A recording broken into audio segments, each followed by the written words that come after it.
It raises a question. You know, some of the most innovative things that have been done regarding challenging Indigenous issues are non-governmental activity. Why is it so tough for governments over so many decades and years to basically be to listen to what Indigenous people need you to do, rather than we're here to help? What is it about governments, at least at the provincial level, and INAC, a lot of us have been looking at INAC and what it's done or not done. What's so challenging about getting this done with government leading by listening? Well, but if you're talking with the federal government and on reserve, you got to understand that the federal government doesn't deliver most of the services that we're talking about. They don't have a Department of Education. They don't, the whole of the question of child care is not done by the federal government. The federal government's responsible for it on reserve, but it's all been contracted out to the provinces, so the provinces actually deliver it. The same thing happens with the federal government. There is the Department of Health and Welfare, but the Department of Health and Welfare does not deliver very much help. And so what you haven't got, you don't have the skill set at the federal government in order to do this kind of thing. Yeah. Let me just give you, another example how this can affect government. And I first learned this when I was the Minister of Finance.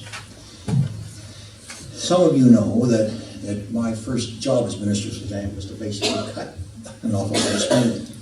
I remember. You think, I can tell you as the Minister of Finance, we cut everything. But I would get phenomenal pressure before I did that budget from the Department of Defense. And they came with all kinds of statistics and they would prove the case. Now, why is that? Well, it was because fundamentally we have a Department of Finance of Defense which delivers things. I was going to cut things that were going to affect agriculture. Well, Lyle Van Cleef could put together an army of people who would come and show me that I was wrong. Okay? And in fact, the heck with him, that's what he did. So he had, because the Department of Agriculture delivered things. But in these social programs, Ottawa has no capacity. There were no experts within those departments that come and say, right, for God's sake, Minister of Finance, you can't do this. Right. But I remember when you were Finance Minister, I was a Deputy Minister in Ontario, and we were in a lockup, and I remember, 25 Ontario Deputy Ministers taking a deep breath and wasn't let out for about 4 or 5 minutes. We almost all hyperventilated. But what you did was different from other jurisdictions where you have to cut. You had a reinvestment plan. You had, if you go back to what you and Aviva did with the Red Book, you had a notion of social progress regarding, investing in the early years, and you and Ken Dryden developed it. So it's one thing to cut. It's another thing to cut so that actually you can start reinvesting and you have a clear sense of what you put back the money in. The one thing regarding government and its ability or inability to kind of see what's going on, you mentioned Cindy Blackstock. Well, Cindy Blackstock brought a legal thing in response to what's called Jordan's Principle. And you may want to talk to your Minister of Justice and Carolyn about the fact that the tribunal ruled in favor of making sure that if a child is, like Jordan, is dying because there's a federal provincial squabble about who's going to pay for services while the child dies, and the tribunal has suggested to the current federal government, and it's over a year now, that you got to get on with it. So there's a lot of stuff that, again, I get back to the federal government's ability to get some of these things done.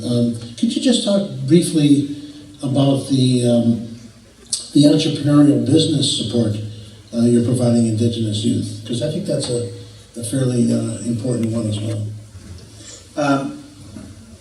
You go to any high school in the country, go to the high school in Belleville, and you go and talk to the kids who are in high school, or the boys and the girls, and essentially what you find out is the worst question in the world you're going to ask any high school student is, what do you want to be? because they basically don't know, and they really wish you just drop dead. But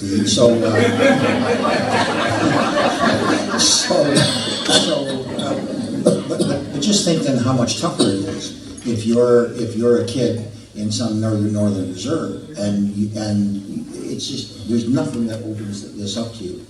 On the other hand, in most of these northern reserves, if you don't get some kind of a local business going, then there is no economy. But one of the reasons there is no economy is that none of these kids grow up with any idea what business is all about, or how you start a business, or what you do. So what we did is we learned of a course that essentially taught entrepreneurship in New York. And so what we did is we took the structure of the course, and then we took the Ontario business course, and we shoved it into our structure.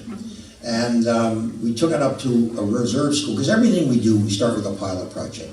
And what this is a 2-year course that teaches you how to be an entrepreneur. It teaches you financial literacy, it teaches you marketing, teaches you accounting, how do you deal with people, and everything else. But its biggest purpose is to say to these kids, this is what business is all about. This is what being an entrepreneur is all about.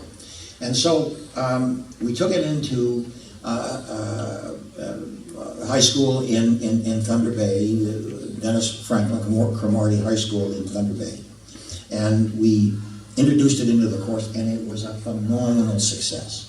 And then we took it from there, and we took it to Winnipeg, to another school, and again, it was a huge success, so we knew we were onto something, except what happened in Winnipeg was sort of interesting, and this goes to show you just, you go to this thing about why don't people flock to it. At one point, after the course was doing so well, and I thought we were geniuses, this young kid, a Cree, came up to me and he said, Mr. Martin, I really like your course. I said, yeah, well, that's good. He said, but tell me something. He said, well, how come all of your examples are from Montreal, Toronto, or Vancouver, and all of your role models are white guys? And aren't there any of our people who have done this? And I suddenly the light went on. I said, what a dope you are. And so what we did is we said, look, we went out and we hired 2 teachers of both First Nations. We asked them to write the first. To write a textbook.